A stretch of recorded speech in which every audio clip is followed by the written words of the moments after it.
What is up, guys, and welcome back to a brand new video. We are back once again for the F1 2020 Career Mode My Team, episode number 60 of Season 3 of F1. I'm repeating myself at this point. Anyway, last episode, Italian Grand Prix. You can see some of the highlights on screen. Absolute banger of an episode. And yeah, it was a very fruitful one for us. Suits the car down to a T. And we check out of that Grand Prix with a lot of moolah, as who would say? I don't know who would say. That's what I'm saying. Anyway, we move on to the Singapore Grand Prix, where we can have some mixed fortune. Sometimes the weather can be a bit funny. I think that might be the title of the video. Sometimes you just get random spouts of rain out of nowhere, and that might be a case that happens again in this episode. In terms of upgrades, we're going to go for the energy store, a major upgrade. We have only 2 components of energy stores to use throughout the entire season, and we're trying to make it to the end. So that's one final upgrade I think I'm going to do this season, and then I think for the rest we might just be consolidating upgrades. We still are awaiting the regulation change and what departments it's going to affect. We're still waiting. Hopefully that'll be in the next episode. But for the time being, I think we're going to call an end to performance upgrades and probably from here start saving potentially. But we'll have to wait and see. Performance index, we have a small growth in terms of the performance index. What did we upgrade? We upgraded something to do with the chassis. Might have been brakes, I believe. So yeah, heading into Singapore, let's see if that is a sizable upgrade for us or not. I think it might have been a minor upgrade. Either way, let's see if that can help the performance of this car. Anyway, we move into practice now, and pace was actually not that great. However, that was only the practice, the track acclimatization program. Practice 2, we did a bit more running, and we were much more on the pace. In practice 1, to be fair, it started raining not long into the session, and the rest of it was a bit of a washout. So that's the reason why we didn't do much in practice 1. But anyway, we're gearing up now for qualifying for the Singapore Grand Prix. I think the pace should be strong. We are running with older engine components now for this race. If we can get through it, then we'll be home and dry.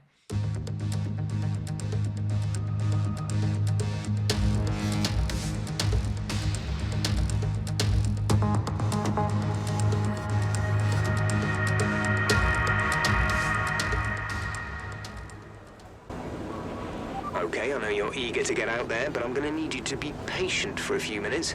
We're just trying to zero in on an oil leak. And I suppose that's the downside of running older engine components. You leave yourself vulnerable to little weaknesses like that. We have an oil leak, which is cut into our Q1 session a little bit. That's not going to be the end of the world, where we were going to wait a long time into this session anyway to do a lap, because the track evolution at Singapore is absolutely crazy. So we'll be doing a lap towards the end to secure us through to Q2. But yeah, just to reiterate on what I said earlier, we are running with the oldest engine components we have in our available bank of parts, essentially. So everything in column 1 we are running with. I think everything is near on 50% or so. And this is, you know, oh my goodness, that's a big boy moment through the last corner. Let's get back to the engine component bits in a minute, but that was a very, very hairy moment as we went across the line.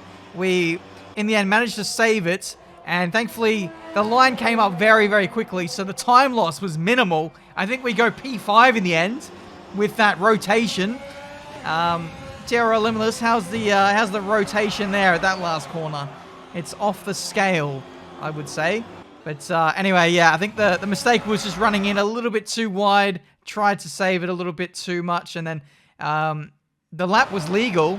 We still had 2 wheels on the track, but just not the 2 wheels that you would expect to be on there. So in the end, we got through on that really scuffed lap, 1 minute 31.8. Daniel Ricciardo tops our Q1 with a 31 flat, so that's the marker we need to be aiming for in Q2 and in Q3. But yeah, once again, rain is on the menu. Don't know what menu you would find that on. Somewhere luxurious and bougie, probably. Yep, that's the all-vegan option right there. Bit of rain for your main course. But here we go for Q2. That is the serving for this session. And like I said, rain just comes out of nowhere. I think from the laptop at the start of the weekend, it said qualifying was going to be dry. I believe it was. So this comes as a bit of a shock to me. At this point, it probably shouldn't, because there's always weird bouts of rain in qualifying at Singapore. It always happens. It's a bit weird. But anyway, yeah, if I can get through this race weekend with a good result, then we're going to be home and dry for the rest of the season in terms of engine components, I believe. The two things that are possibly going to make us come unstuck are the energy store and the control electronics. We only have 2 components of those to get through the season. I'm confident we can do just that, but we've done a lot of upgrading to shore up the reliability. Hopefully that'll be fine. All that talk out of the way, though, and this lap has been very treacherous. We're right on the crossover point of the intermediates being faster. I believe the DRS is going to get disabled pretty much now. Through the final corner, running wide, no spins, no loss of the back end, and it was still a legal lap, thankfully. And that's the time. That's the time that we are going to have to live with for the rest of the session, because it's not going to get any better. You can see the rain is coming down pretty heavy now, and the DRS did get disabled pretty much as we completed our lap. So it's not like we can go out there on a set of intermediate tyres and go any faster. Some people did. Charles Leclerc narrowly missing out on Q3 on a set of intermediate tyres. Amazing effort from him there, but in the end it wasn't enough, and we just scraped through. Myself and Vettel. I think Vettel also put in a bit of a dodgy time in Q1, so the form isn't great so far, but this is the session where it matters, where we need to sharpen up and do the business, I suppose. On the forecast, it said it was going to be dry over the next 15 minutes, or no rain, essentially, but that doesn't seem to be the case at this stage. We fast forward through the session, and we're just checking the delta between the dries and the intermediate tyres. It still says that the intermediate tyres are the tyre to be on at this stage, but this is a good indication to figure out how the session is going. If you flick between dry tyres and you see the delta coming down, that means that it's moving more towards a dry session. But we look at the spectator cam, and you can see everyone is out there on wet compound tyres with 6 minutes to go. So that means we are not going to be having any dry running in this session. We're going to have to get out there on a wet tyre, and the delta is going more towards the wet. So it's actually getting wetter. I was kind of misled there for a little bit, because I thought it was going to go drier according to the tyre delta. But yeah, we've been sold for a bag of chips, and now we have to go out right at the end of the session just doing the 1 run potentially. We have enough fuel to do 2 laps here. We have time to do 2 laps. So let's see if we can do just that. 1 minute 30 to go. We will cross the line in time to do a second lap. We're running in P10 at the moment. 3 tenths down on pole position. So we're in the ballpark of being there with our teammate. As you can see, that's a big loss of the back end, nearly running into the barrier on the run into the 3rd sector. And that is our 1 of 2 laps out the window. Look at us going backwards on the run into the 3rd sector. Here's the nose cam. Oh my goodness, I don't know how. I do not know how we managed to avoid the barrier here. You can see the back end loss kicks in here. Opposite lock, full to the right. And then look at the left hand upright. The end plate got dangerously close to the barrier. And somehow we are still in this session. Tyres might be a bit cooked, but we can still live to fight another day. So that is exactly what we're going to do. Left rear, right rear tyre, overheating like crazy. I actually wanted to push on to complete this lap somehow to see if I could get ahead of Stroll or Kvyat or something. But in the end, cool head is going to prevail. We're going to cool out the tyres and go again. Have a quick reset and just forget about the spin and try and get on with the job. We need to be qualifying up the front to contain our teammate in the Singapore Grand Prix. Track position is very, very important at this circuit. It can be quite difficult to overtake, especially with the setup that we're running. I believe we're running 811 wings, so it's going to be difficult to overtake in a straight line. We're going to have to utilize the chassis, the aero to really qualify at the front and then stay there essentially So that's going to be the aim. As you can see, we're well over 5 seconds up on our previous best. It's hard to tell where that's actually going to put us come the end of this lap, but we're just going to push on. It's not the greatest lap in the world.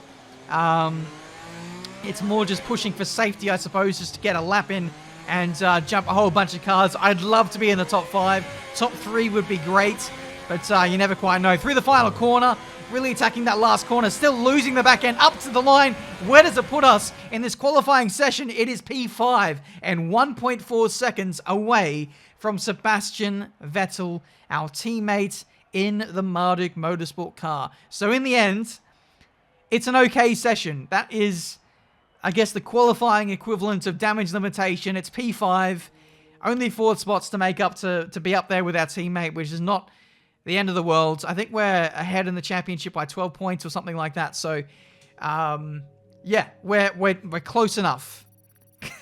Close enough.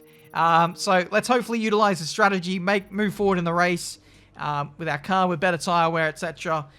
You can see there all the components. They are pretty worn. This is a damage limitation weekend, so to speak. We are running our oldest components. If we can get through this weekend with a good result, like I said, we're looking good for the rest of the season. But this is going to be tough, this Singapore Grand Prix. P5. Against the spectacular backdrop of the Singapore skyline, Formula One returns once again to do battle in what tends to become something of an endurance race, with the notorious sauna-like temperatures in the cockpit making for an extremely physically challenging Grand Prix. And as always, a man with plenty of racing experience joins me in the commentary box. Today it's Anthony Davidson. Tell me, Ant, you're no stranger to surviving the melee of Turn 1. So how do you keep out of trouble when there's so much going on around you? There are 3 main things to worry about there, Crofty. Positioning, awareness and discipline. First, you have to put your car in a bit of space and make sure you have room to react to what the others are doing. Then you have to watch your mirrors and listen to the sounds around you to get a sense of where everyone is. And finally, just don't get too greedy. Just because a gap exists doesn't always mean you should go for it. Okay, so you bagged a podium result last race. Let's see if we can do the same here. Oh, higher expectations from Jeff. He wants a podium. He's not asking for a top 10. He's actually asking for realistic things. In before I bottle it. Anyway, here we are for the grid of the Singapore Grand Prix. Most drivers are configuring their minds for the race start, you know, getting in the zone, thinking about what their strategy is going to be. But here at Marduk Motorsport, we adjust our graphic settings. That's just what we do. Trying to get better FPS. Anyway, here we are for the grid. Looks like it's going to be a 2-stop. We could probably get away with a 1, but it's looking a little bit dicey there. If we stretch out the softs quite far, we can maybe push the mediums to the end. I don't know. But it looks like the 2-stop is faster running mediums twice. So I think we might go for that strategy. We'll have to wait and see. We're going to lower the fuel load. Singapore, there's a lot of low-speed corners. We're going to be running in lean revs a lot. So look after the rear tyres. So we're going to underfuel the car quite a bit to get to the end of the race in one piece. 5 red lights. And we are underway for the Singapore Grand Prix. And a great start up against Daniel Ricciardo. But the second phase was absolutely horrific. And Carlos Sainz and Esteban Ocon get past both myself and Ricciardo there. So don't know what was going on there, but those guys got off to an absolutely lightning start. Myself and Ricciardo just going backwards there, it seems, and getting tangled up on the back of Ocon. That allows Ricciardo to have a nice run on the back straight, and here he goes up at a P6. So not a great start from us there, losing 2 spots. 1 in the end to Sainz, Ocon, Ricciardo. Yeah, not great for us as we can have a little look here around the outside. Turns to the inside for the next left-hander, but the move is already done on the traction part of that exit. And there we go, up in a P6 now. So let's see if we can close up to these 2 drivers. My teammate Sebastian Vettel leads the way. I don't know if you missed it, but Lewis Hamilton didn't have a good session in qualifying. He got knocked out, so he's way down the field. You can see us putting pressure on the Renault driver as we go down the back straight now in the slipstream of Esteban Ocon, going defensive. So we're going to go around the outside maybe, do a little switchback. But no, he has it covered off quite well. We're going to go for the inside here. Fake left, go right, up the inside, not quite there. Ocon is holding on really nicely on the harder compounded tyre, but now we've been spun by my countryman, Daniel Ricciardo. And look at this. We can't even get going because there's so many cars on the racing line. If I would have got going there, I would have literally been KO'd in this race. And that is the incident between myself and Ricardo. Honestly, looking back on it now, in replay, that's my fault. That I tried to get the switch back. I tried to prioritize a better exit, trying to get underneath Esteban Ocon. I didn't see Ricardo in the mirrors, and there he was. He stuck the nose in. We spun round, and yeah, it's easy to lay the blame on Ricardo, but really that's me turning across a driver that was already kind of there in a way. Let me know what you think. That could be interpreted differently. I tend to interpret incidents differently to a lot of people, usually. Perhaps I need my eyes checked. Anyway, we're down in pretty much last place. Daniel Ricciardo made a pit stop. Unfortunately, he lost his front wing. Once I spun, I kind of spun back into his path, and he just recollected me. So, unfortunately, he's made a stop. He's now on the mediums, and we're both down in last place. So, it's not been a good start for the Australians here in their home away from home. Apart from the Australian Grand Prix, this is the closest venue to the homeland, and it's not been a good one for us. So, let's see for the rest of the race if we can bounce back here. Tyres got copped a bit of a beating with that spin, overheated quite a bit. I had to cool them out for about half a lap there. But now we're ready to get back underway with racing once more. And this is now well and truly going to be a damage limitation race. As you can see, Matsushita running in very deep there in the Williams.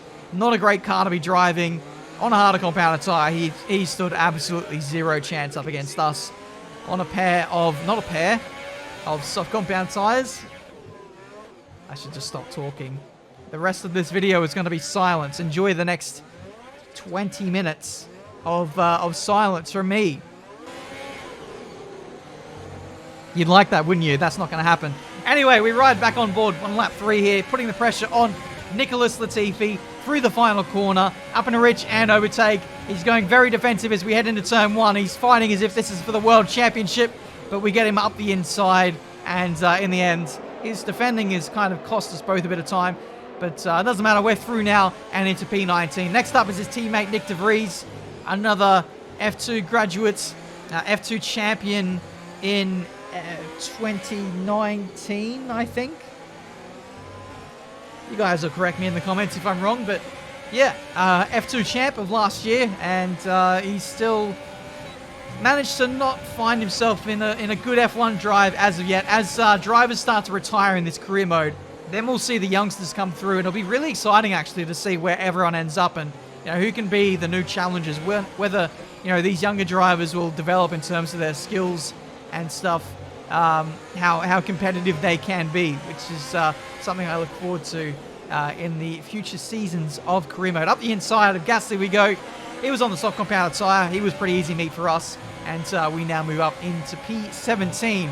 So pit window is now open. My teammate is now in for a set of medium compound tyres. He's boxed from the lead of the Grand Prix, and you can see a flash of purple go past. That was me. He's rejoined 2 car lengths, or 2 cars behind me, in P18. Now, Seb is going to have a bit of a tough time making his way through the field now, as he's committed himself to a 2-stop in this race. And that was the wake-up call for me to kind of rethink my strategy. I think what I'm going to do now is I'm going to stretch these soft compound tyres to about lap 10. And then I'm going to see if I can carry the medium compound tyre to the end of the Grand Prix. This is the part of the race. Oh, George Russell, horrible run out of the last corner. Got distracted or kind of disrupted by people pitting through the last corner. We go round the outside of the Ferrari driver, former teammate of last season. And there we go, through into P11 now.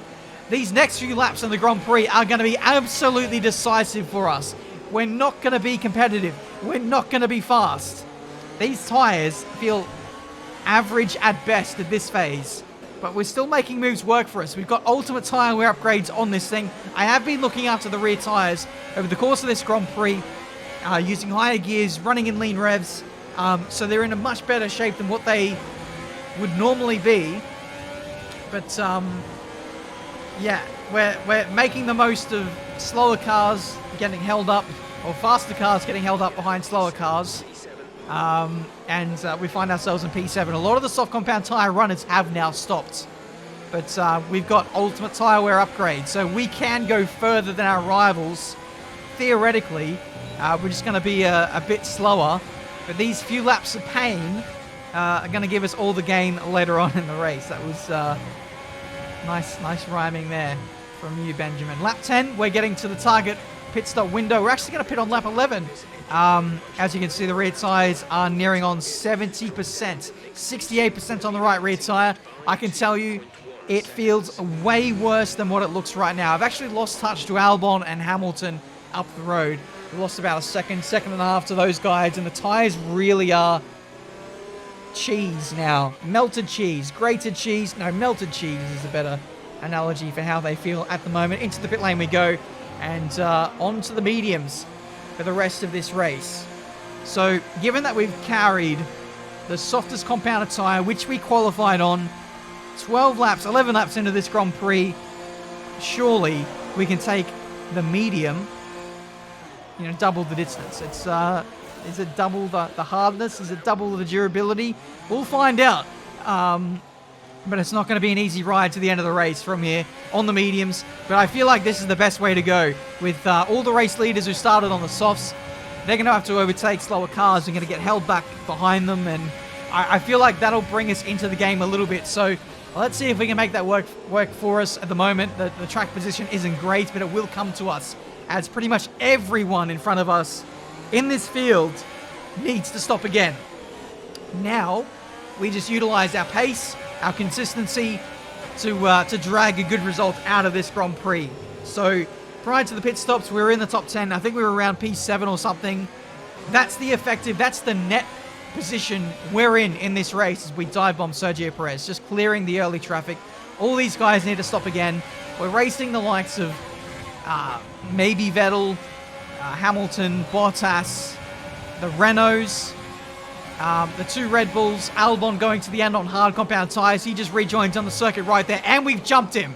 So there we go. We're going to have a big pace advantage on anyone who boxes for hards for the rest of this race. So here's the scenario for the rest of this race. Either you're on a two-stop strategy for the rest of this race, or you are running the rest of the Grand Prix on hards. Either way, it's like pick your poison. There's going to be disadvantages to either strategy. With us, I feel like we've already taken our medicine, and for the rest of the race, we're going to be pretty competitive.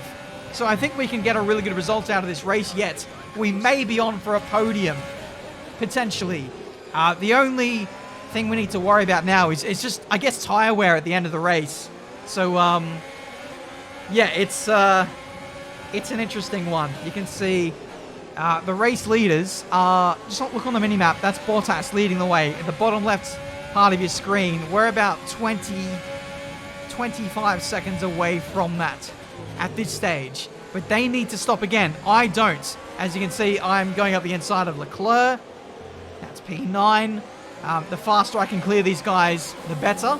And the sooner I can get into clear air and start, essentially using my pace to undercut the race leaders, the better. We might be able to get within that pit window. And then from the rest of the Grand Prix, defend to the end. That's the scenario in the Singapore Grand Prix. I know it might not make sense at this stage, but that's where things stand at the moment. Really nice exit out of the final corner, utilizing the downforce of this car, and we got the inside into turn one. That is a massive strength of this car right now. We're on the back of Esteban Ocon, who was well in the fight for the top 5 at the start of this Grand Prix. He's on the hard compound tyres, got held up by slower traffic at the mid part of this race, and now he's on hards, which are going to be slower for the rest of this race. So he is not going to have a good day. Ricciardo, though, needs to stop again. We go around the outside of him. Thank you very much. And now all of a sudden we find ourselves in the top 5 with the top 4 needing to make a stop. So as this race unfolds now, we're quickly finding ourselves thrusted into the battle for the lead. And my teammate puts the hard compound tires on. As if doing a 2-stop in this race was bad enough. With ultimate tire wear upgrades, we're one minor upgrade away from having the best car you can possibly get in this game, in the universe, at saving its tires. Yet Sebastian Vettel has done a strategy that utilizes all 3 tire compounds. It makes no sense. I am using the 2 softest compounds of tire, and I've cooked the rears of my softs at the start of the race. There's a fast lap of the Grand Prix on lap 19. Now the leaders are coming in. This is Valtteri Bottas, who was leading this race. He's now dropped in behind me. So for the rest of this race, we lead the Singapore Grand Prix. Carlos Sainz needs to make another stop. He's on the softs, and 15 seconds isn't enough of a gap to rejoin in the lead. So from here, we're in the driving seat. It now comes down to us for the next 11 laps and whether we can hold on our 10-lap-old medium compound tires. So this is where the true test lies. Can we hold on tires that are 10 laps older than our nearest rival? There is Valtteri Bottas in the Mercedes. We have done upgrades recently. Minor brake upgrade, which is going to mean we can push a little bit harder into those braking zones. But yeah, we're relatively closely matched on pace in terms of what we can get out of a qualifying session. Bottas should have the advantage. Carlos Sainz goes fastest there on the last lap with a 134.8. But yeah, this is going to be really tight. 10 laps of a beneficiary in terms of tyre wear. You can see 30% on the rears. That's actually not too bad, considering they've been on the car for 13 laps already. They're going to be no worse than 60%. But I can tell you that the numbers are one thing. It feels a lot worse than what is actually being shown on the screen there. The tyres do feel pretty lethargic. And I think what makes it feel worse is the fact that my rivals behind are on new tyres, really. If they were on the same age tyres, they'd be falling off the back of me, and I wouldn't feel as bad as what I do. But here you can see Valtteri Bottas having a nice go into the Singapore sling, goes up the inside, bit of contact there at the apex, and somehow we just about negotiate through without an aeroplane crash. You can see Valtteri caught me napping a little bit. He put it up into overtake, got a nice exit with the better traction of those medium compound tyres. And this was a real threat to our race here. Race ending, or, you know, at the very least, losing the lead of the race there. But I feel like I did as much as I possibly could. I left him a lot of space so that he could, so that we could go through there side by side. I wasn't going to move out of the way to let him through. You can guarantee that I'm going to fight for every position, and especially every race victory I find myself in. I felt like I gave him at least a fighting chance to go up the inside there. And yeah, he, I don't know, I think he got the line in a little bit wrong and came into my line a little bit, got too deep, and that was how the contact was made. But anyway, we lap Giovinazzi in the Alfa Romeo. He lets me go through pretty well, and now he's actually getting in the way of Valtteri Bottas here. But gets out of the way at the very next corner. So in the end, a bit of time gained there momentarily, but Valtteri's got better pace, and whatever time he loses, he quickly gains back again with the better pace. That is Lewis Hamilton out of this race. And with that, well and truly, Lewis Hamilton will not be contesting for the title in the Drivers' Championship. That much is for certain. That's 2 races in a row now where Lewis Hamilton has DNF'd. What a shame for the Mercedes outfit. And with that, you could probably kiss goodbye to the constructors as well if it wasn't already in doubt. We'll get an update on that at the end of the race, but if we win this, get a double podium for Marduk Motorsport, and steal this victory away from Valtteri Bottas, then that looks ominous in all championships, in all scenarios. Whatever way you cut the cake, this is not going to be a good result for the likes of Bottas or Vettel. Vettel was leading this from pole position, led out front, stopped early, got himself involved in heavy traffic, and then from there lost the race to Bottas. And then Bottas himself got caught up behind me and hasn't been able to find a way past. Yes, he had a little look at the old Singapore sling, but since then hasn't been quite close enough to really have a go. But the longer we go into this race, the more it actually plays into my advantage, because even though I've got older tyres, my tyres are wearing less per lap than what Valtteri's are. So the advantage that he's had as this race has gone on has been diminishing. as well as losing the confidence, having the dirty air, possibly running out of fuel as well. I've been under-fueling. And you can see we're massively up in terms of our fuel, so we haven't had to worry about conserving, really. So we can just push hell for leather. We've managed to weather the storm of the first straight at the end of the first sector. We've negotiated that. The next overtaking zone is coming up here over the Anderson Bridge into this hairpin. The next one is this mini back straight. And if we can get through this straight here, we should be home and dry in this Singapore Grand Prix. Now, the only way Valtteri Bottas is going to win is if I have a puncture or I make a mistake. But we are not going to make a mistake. Even though the tyres feel very floaty, very disconnected from the road, they feel very lethargic. I've used that word a couple of times now.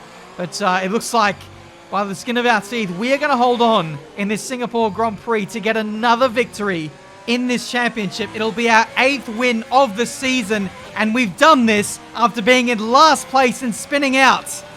What a recovery. That's a race win. You've really been great today. Oh my goodness. I talked about Hungary possibly being the greatest comeback I've ever done, but I think now this Singapore Grand Prix has been the best comeback yet. What a great race it's been then. Another classic Singapore Grand Prix, and they've held on to take the checkered flag here today. So Anthony, what made the difference out there today? I feel like consistency was probably the key today. There's being quick, and then there's being quick lap after lap after lap. If you can do that, you can capitalise on other people's errors without making many of your own. And that's an approach that can push you a long way up the field. Well, I'm thoroughly exhausted after the excitement of that race, but I'm sure it's nothing compared to our drivers here. They've worked hard to make it up there, and it's great to see them make their way out onto the podium. Oh my goodness. I just can't believe how this Grand Prix evolved from damage limitation to being in the contest to win the thing. We got the track position and we held on. 5/10 was the margin, and that is our 8th win of the season. I have no words. I have no words to describe like what just happened. Spun out on lap 1 or 2 by turning across Daniel Ricciardo, dropped down to last. Tyres were shot, had to cool them out. We extended the stint on the softs to lap 10, did the one stop on the 2 softest compounds. Our rivals made some strategy errors, I suppose. You know, Sebastian Vettel running on hards. He was very strong at the end, and he actually caught up by 2 or 3 seconds. You can see he was only 1.5 seconds away from the lead. So if the race would have gone on any longer, Vettel would have been a real threat. But I don't know if he would have overtaken Bottas. That's the thing. The lead in the championship extends out to 24 points over Vettel. Not a good day for him. Heading into this, he was 14 points behind. He needed the win today. Started from pole position. We started P5, ran older engine components, and we still won after dropping down from last. That has got to be the ultimate confidence knock for Vettel, for Bottas, Hamilton DNF'd. The Mercedes reliability is not looking good at the moment. And championship is looking pretty good on both sides of the table. But there we go, guys. That has been the Singapore Grand Prix for today.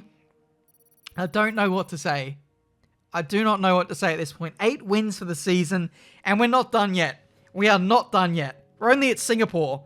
We've got quite a few rounds to go. I think we've got 6 rounds to go, and if we have a good race next time out, we can win the Constructors in the next episode, and then it all comes down to the Drivers' Championship. Then me and Vettel can not worry about playing fairly. We want... Basically, the gloves can come off for the championship, and there's no consequences, essentially, in terms of the team. But, yeah, that is where things stand at the moment. Pretty dominant display. We have always been very strong at Singapore. The player has been pretty OP. The AI can be a bit weak. I don't know what it is. AI tend to be a little bit weaker at low-speed corners. So that's potentially something for them to look into for the future. But, yeah, we head to the next race, which I believe will be the Japanese Grand Prix, and that will not be a walk in the park. Maybe, I don't know. It was not easy to win this race. It was never going to be, but we won't have the natural pace that we had here at Suzuka. That just won't be a thing, even with fresher engine components going in. We'll have to wait and see though, but we really dodged a bullet today with the result, with the older engine components, and we can move forward into future races looking pretty handy. That's it from me today. Thank you guys so much for watching. Leave a like if you enjoyed, subscribe to the channel if you're new to see plenty more racing game content. Let me know what you thought of the F1 esports today or yesterday, depending on when I uploaded this video. Really exciting, actually, that Chinese Grand Prix race. But so Hanoi was pretty good too. Anyway, I'm waffling now. Until the next one, I'll see you next time.